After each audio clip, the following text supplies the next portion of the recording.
Masyarakat Indonesia memang tak pernah lepas dari cerita horor. Ada banyak sekali pengalaman cerita horor yang dibagikan warganet ke media sosial. Tak jarang, cerita horor tersebut pun mengundang ketakutan tersendiri bagi para pembacanya. Entah kisah nyata atau hanya sekedar fiksi, banyak pembaca yang merasa terbawa atau terhanyut dan ikut merasakan situasi dan kondisi yang terjadi di dalam cerita tersebut. Seperti sebuah cerita mistis yang dibagikan oleh user pengguna Twitter, Ibu Rumah Tangga 9. Kisah ini diberi judul Ibu dan Bayi Itu. Ini sukses membuat siapa saja yang membacanya merinding seketika. Sebelum mulai, jangan lupa kunci pintu dan tutup jendela kamar kalian. Selamat menikmati cerita ini. Kejadian bermula ketika seorang pria bernama Krishna yang bekerja sebagai sales di sebuah perusahaan rokok terbesar di Indonesia. Ia baru saja mendapatkan bonus dari kantor atas kinerjanya yang memuaskan karena berhasil mencapai target yang telah ditetapkan oleh perusahaan tempat dia bekerja. Berhubung bonus itu terbilang lumayan, Krishna berencana untuk membeli sebuah mobil. Gimana kendaraan ini untuk diberikan kepada sang istri agar sang istri mendapatkan kenyamanan karena ia sedang hamil muda. Dirinya berencana untuk membeli sebuah mobil dengan kondisi bekas agar bisa lebih murah dan dapat dibayar dengan cash. Krishna membeli mobil tersebut dari seorang bapak-bapak yang sedang membutuhkan uang. Saat transaksi, ia merasa cocok dan pas dengan kondisi mobil tersebut. Akhirnya, Krishna bersepakat dengan bapak tersebut. Awal mobil yang baru ia beli itu datang ke rumah pasangan baru menikah tersebut. Mereka berdua sangat senang sekali. Di mana dengan mobil itu, ia bisa mengantar istri tercintanya kemanapun yang dimau dengan aman dan nyaman. Sebenarnya, Krishna diberikan fasilitas sebuah mobil dari perusahaan tempat ia bekerja. Hanya saja, ia dan sang istri tidak ingin memakai kendaraan tersebut karena tidak bisa leluasa pergi kemana saja. Baru beberapa hari di rumah, mobil yang kini dipanggil si Abu Monyet oleh kedua pasangan itu selalu tercium bau amis. Ya, bau amis darah. Mereka selalu mencoba mencari-cari di sela-sela mobil untuk mengetahui sumber dari mana bau amis tersebut berasal. Awalnya, mereka mengira bahwa itu adalah bau amis dari seekor binatang yang mati di dalam mobil. Tapi, setelah sekian lama mencari, mereka tidak menemukan apa yang menjadi sumber dari bau amis tersebut. Semua celah-celah yang ada di dalam mobil sudah ditelusuri. Bahkan, Krishna sampai membuka bagasi belakang dan kap mobil depan, namun tetap saja nihil. Anehnya, ketika sore menjelang malam hari, bau amis darah itu semakin menyengat menusuk hidung mereka berdua. Akhirnya, Krishna memutuskan membawa mobil tersebut ke tempat cuci mobil dan meminta untuk diberikan pewangi yang lebih banyak dari biasanya. Namun, tetap saja, bau amis itu masih tercium ketika sudah sampai di rumah. Selain aroma amis darah, jika mereka sedang mengendarai mobil di malam hari, selalu saja terdengar samar-samar suara seperti tangisan seorang bayi. Meski tak begitu jelas, suara tangisan bayi itu cukup mengganggu mereka. Hingga pada akhirnya, setelah hal itu sudah sangat mengganggu bagi kedua pasangan muda tersebut, sang istri meminta Krishna untuk membawa mobil itu ke paranormal atau ke orang yang tahu menyelesaikan permasalahan mobil tersebut. Karena menurut sang istri, ini bukanlah permasalahan yang biasa terjadi dan penuh kejanggalan. Akan tetapi, karena kesibukan pekerjaan, akhirnya rencana ke paranormal itu diundur-undur.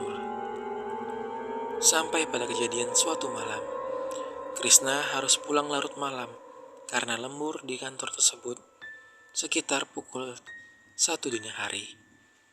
Sepanjang jalan pulang, ia terus mencium bau amis darah dan tetap berusaha menahan agar tetap konsen berkendara.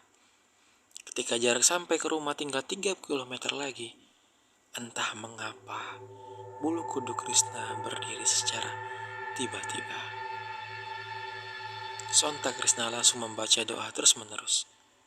Namun tak berselang lama, ia berdoa. Suara tangisan bayi itu muncul kembali,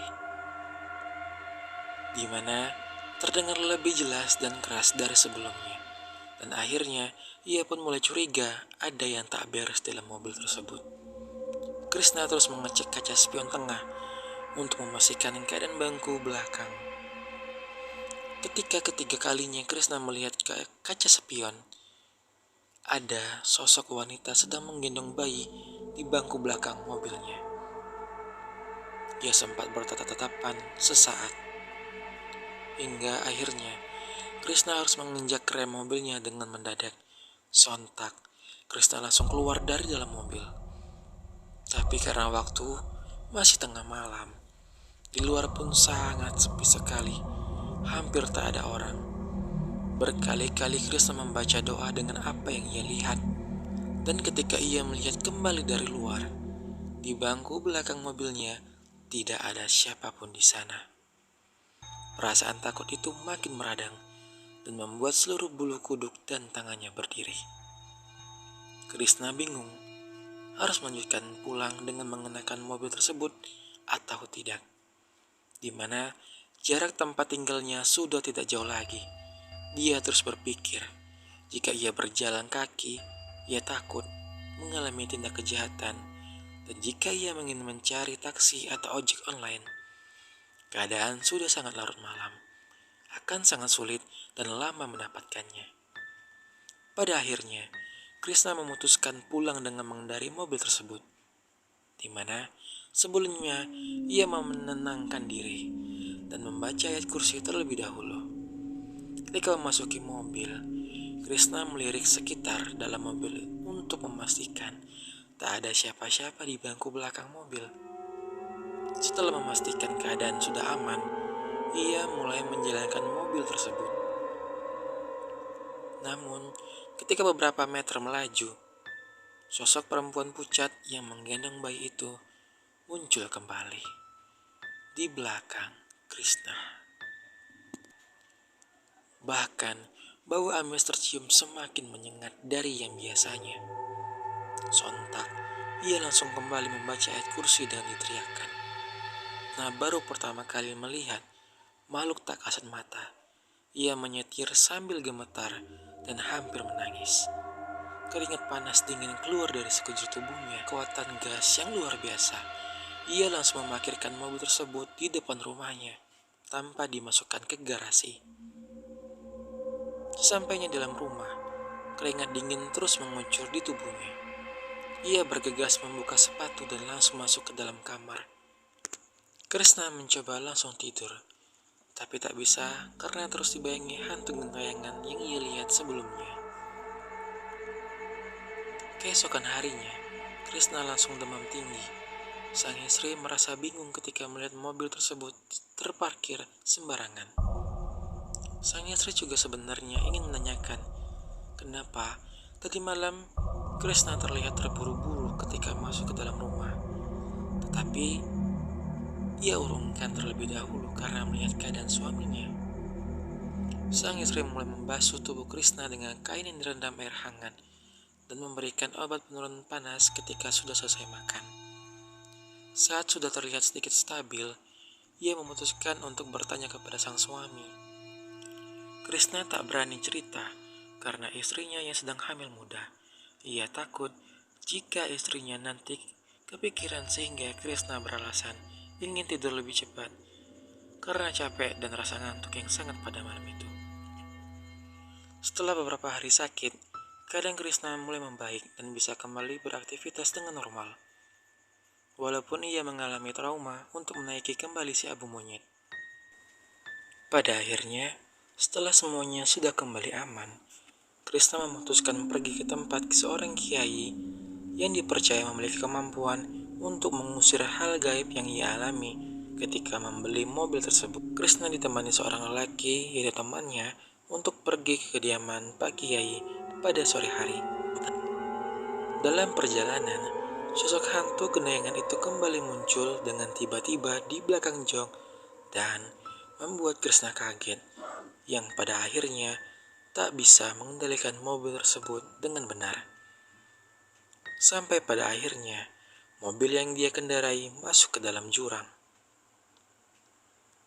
Alhamdulillahnya, Krishna dan temannya masih bisa selamat dan hanya mengalami luka lecet di tangan. Krishna segera menginformasikan kepada saudaranya untuk meminta bantuan. Tak begitu lama, banyak warga yang melintas menolong Krishna dan temannya untuk langsung ditenangkan. Menurut warga, tempat itu memang sering terjadi kecelakaan tunggal dan Krishna adalah salah satunya. Entah karena apa, tapi Krishna tidak cerita bahwa ia kecelakaan karena melihat penampakan di jok belakang mobilnya. Kemudian mobil derek datang dan membawa mobilnya. Krishna pun dijemput oleh saudaranya, dan selama di mobil, saudara membahas kenapa ia bisa kecelakaan di sana. Krishna juga ditanya temannya, apa dia melihat sosok penampakan di jok belakang mobil tersebut. Tapi Krishna menjawab bahwa ia tidak melihatnya. Ini membuat temannya itu merasa heran, kenapa Krishna tiba-tiba kaget dan banting setir. Tidak hanya teman dan saudaranya, Krishna pun juga jadi heran. Mengapa hanya dia saja yang bisa melihat penampakan wanita tersebut? Setelah ia dan temannya diobati di rumah sakit, mereka pun langsung pulang. Krishna benar-benar kepikiran dengan mobil itu, hingga akhirnya ia memutuskan untuk secepatnya bertemu dengan Kiai Muhi bersama temannya kemarin. Dengan menggunakan mobil kantor, ia akhirnya sampai tempat Kiai Muhi. Beliau langsung mempersilahkan masuk, dan tanpa basa-basi, Krishna pun langsung menceritakan kejadian demi kejadian yang dialami selama ini. Kiai Muhi sebetulnya ingin mengecek langsung ke mobilnya, tapi berhubung mobilnya masih di bengkel, jadi niat itu diurungkan. Kiai Muhi bilang bahwa jika ada suatu benda yang dihuni makhluk halus, maka bisa jadi sebelumnya ada kejadian yang berhubungan dengan makhluk halus tersebut. Jadi, ia disarankan untuk menemui pemilik mobil ini sebelumnya. Sebelum pulang, mereka pun diberi beberapa botol air doa agar lebih tenang dari Kiai Muhi. Keesokan harinya, sepulang Krishna dari kerja, ia pun langsung menemui pemilik mobil ini sebelumnya. Sebut saja namanya Pak Yahya. Dirinya mengutarakan maksud kedatangan dan menceritakan beberapa kejadian yang menimpa Krishna terkait mobil itu dan membuat Pak Yahya kaget. Bagaimana tidak, selama beliau memakai mobil itu, beliau tidak pernah merasakan atau menemui keanehan, apalagi sampai melihat penampakan. Beliau juga tidak pernah berlaku dan berbuat sesuatu hal yang janggal terhadap mobilnya, sampai mobilnya dihuni makhluk halus tersebut. Karena tak menangkap kebohongan dari pernyataan Pak Yahya, Krishna jadi buntu. Kenapa mobil yang dibelinya ada penunggunya? Setelah ngobrol panjang lebar, akhirnya ia pun pamit dan Pak Yahya memberikan saran kalau mobilnya harus diruat atau dibersihkan dari makhluk tak kasat mata. Seminggu setelah pertemuan dengan Pak Yahya, Krishna mendapat telepon dari orang bengkel. Katanya, karyawan bengkel di sana sering mendapati seorang wanita sedang duduk menggendong bayinya di jok belakang. Mereka pada ketakutan dan baru sekarang ini mengalami kejadian seperti ini. Krishna pun langsung berkoordinasi dengan Pak Yahya agar proses ruwat mobil ini dipercepat saja. Karena ternyata